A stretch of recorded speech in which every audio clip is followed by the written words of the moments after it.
Islamic কি ভেবেছো তুমি নিজের উলঙ্গ যৌবনকে টোপ হিসেবে সাজিয়ে তুমি আমাকে স্বীকার করে নেবে? এবার ম্যাডাম এবার, কারণ যৌবনকে পছরা সাজিয়ে শুধুমাত্র ওই ভক্তের মনে জায়গা পাওয়া যায়, একটা একটা ভালোবাসার মানুষের মনে নয়। ভালোবাসার মানুষ বাবু, তুমি আমাকে একবার সুযোগ দাও।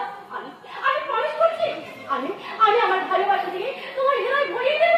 কিন্তু তোমার ভালোবাসার আজকে কোনো আর আমার প্রয়োজন নেই শ্বেতা, কারণ একজনের নিঃস্বার্থ ভালোবাসায় আমার যে শূন্য হৃদয়টা একেবারে ভরে গেছে।